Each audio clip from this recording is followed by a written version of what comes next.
እኛ ሰራዊት ስንባል የህዝብ ልጆች ነን፣ ከህዝብ አብራክ የወጣን ነን።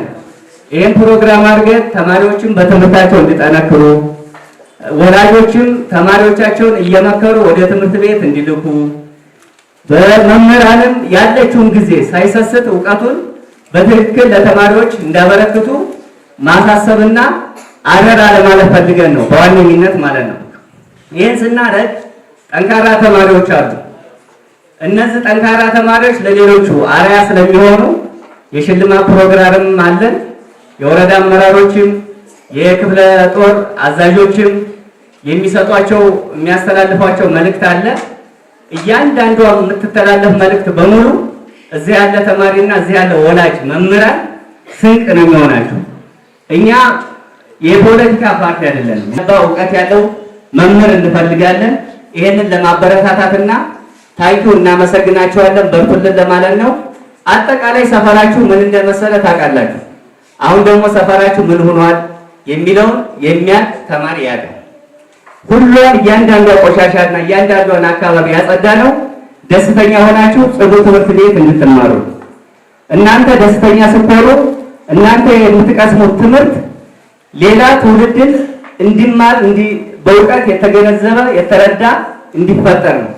ጅዋጅዌ የማይል ማለት ነው። ዕውቀት ያለው ግንዛቤ ያለው ሰው ጅዋጅዌ ቀጥ ያለ ኢትዮጵያ ይመስላል ማለት ነው። ኢትዮጵያን ሀገሩን እንዲያሳድግ እንዲያበለጽግ የተማረ ኃይል ከፈጠርክ የተማረ ገበሬም ትፈጥራለህ። በአሁኑ ሰዓት እርሻ ለማረስ ራሱ ዕውቀት ያስፈልጋል ማለት ነው።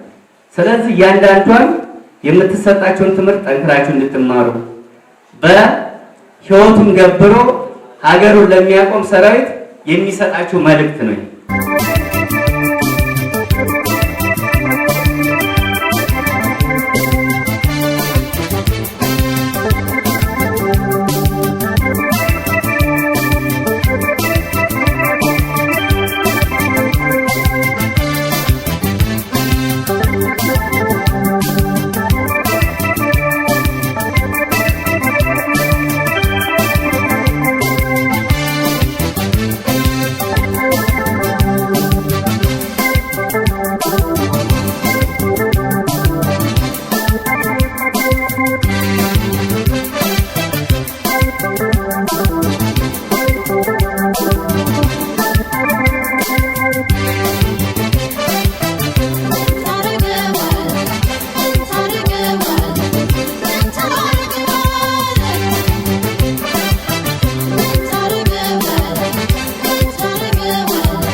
መከላከያ ሰራዊት የህዝብ ልጅ የህዝብ ወገን የህዝብ አለኝታ ሆኖ የሀገር መከላከያ ሰራዊታችን ለተማሪዎች ያለውን መልእክትና አጋርነቱን ለማስተላለፍ ካለቻቸው ከሚበሏት ቀንሰው የሚበሉትን ይዘው መጣው የፕሮግራም ላዘጋጁ የ75ኛ ክፍለ ጦር የ5ኛ ሬጅመንት አባላትና አመራሮች ከፍ ያለ ሞራል እንድሰጡልኝ እጠይቃለሁ። እንደምታውቁት ከ2016 ዓመተ ምህረት ጀምሮ ለበርካታ ዓመታት በተፈጠረው የጸጥታ ችግር ምክንያት ተማሪዎቻችን ወደ ትምህርት ቤት የሉም። ብዙ አይነት ህይወት፣ ብዙ አይነት ንብረት፣ ብዙ አይነት የስነ ልቦና ችግር ገጥሞናል።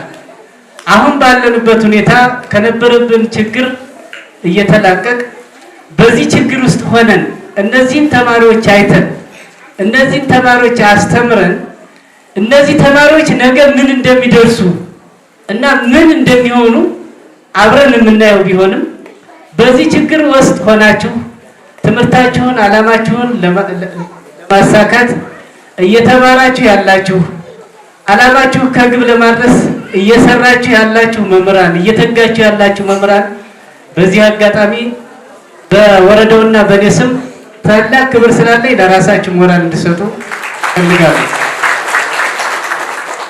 የዛሬው ፕሮግራም አብሮነትን፣ አንድነትን ተማሪዎች እንዲማሩ መምህራን ዕውቀታቸውን ጉልበታቸውን ለተማሪዎች ሳይሰስቱ እንዲሰጡ መልእክቱ ነው። የሀገር መከላከያ ሰራዊት ህይወቱን ሳይሰስት ይሰጣል። እኛ መምህራን ደግሞ ዕውቀታችንን ሳንሰስት ለተማሪዎች መስጠት አለብን። ተማሪዎች ደግሞ በዚህ ችግር ውስጥ ተምረን ነገ የተሻለ ነገር እንደርሳለን ብላችሁ አስባችሁ የነገን በሩቅ አለማችሁ የዛሬውን ችግሩን ወስዳችሁ ያለውን ችግር ሁሉ ተቋቁማችሁ እየተማራችሁ ስለሆነና በዚህ አጋጣሚም ነገ ለምትመጣው ሀገር ተረካቢ እንደምትሆኑ አምናችሁ ዓላማችሁ ከግብ ለማድረስ ራዕያችሁን ለማሳካት ተግታችሁ እንድትሰሩ በዚህ አጋጣሚ መልእክት አስተላልፋለሁ። በእርግጠኛ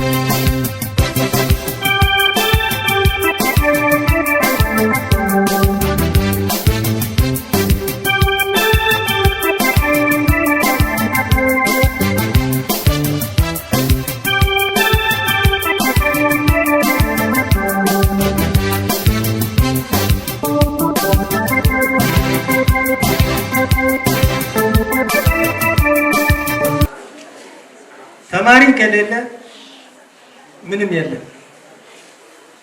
ተማሪ ነው ዋና የአገር ተረካቢ። ሰራዊት ከሌለ አገር የለችም።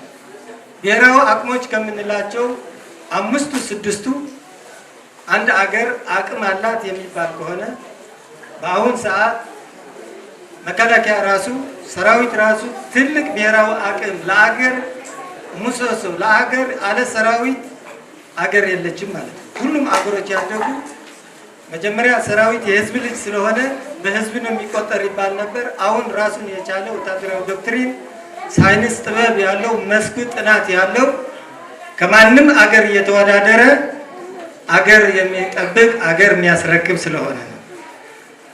ከዚህ አንፃር ሰራዊትና ህዝብ፣ ሰራዊትና ተማሪ አይነጣጠሉ። ህዝብ ከሌለ ሰራዊት የለም፣ ሰራዊት ከሌለ አገር የለም፣ ህዝብ የለም። ስለሆነም እናንተ በዚህ የተጨናነቀ ጊዜ ሆናችሁ የእርስ በርስ ጦርነት እንዳጋጠመ ይታወቃል። አሁን ያባራ መጥተዋል። ትንሽ ጠብቁን እንጂ ጉድ ታያላችሁ። በአጭር ጊዜ ሰላማችን እየታየ ነው፣ እየተረጋጋ ነው፣ እናረጋጋለን። ነገ እናንተን በሚገባ አገር ስለምትረከቡ እኛና እናንተን ሰራዊት የአገር መከላከያ የአገር ጠባቂ የእናንተ ዝቅ ብሎ የሚያገለግል እንጂ እንደ ሌላ ጉዝ የተለየ አስፈሪ ሆኖ አይደለም። በቃ ይህንን እንድታውቁልን እንፈልጋለን። ከዚህ አንጻር አሁን ያለ አንድ ፈራ ተባ ያላችሁ ትምህርታችሁ እንዳታቋርጡም ትልቅ መልእክት አለኝ። ይኸው እየጨረሻችሁት ነው። እድለኞች ናቸው። ይህንን እድል ያላገኙ የሁሉም ቀበሌዎቻችን የሁሉም የስናን ወረዳ ተማሪ በሚያሳዝን 3 ዓመት 4 ዓመት ትምህርት ሲደናቀፍ ያሳዝነናል። በጣም ነው የሚቆጨን። ግን ጊዜ ይፈርዳል፣ ጊዜ ይነጋል። እኛ ውጊያ አንፈልግም፣ ውጊያ ጨርሰናል። ያለ ልማት ነው ያለን አጀንዳችን ያለ ሰላም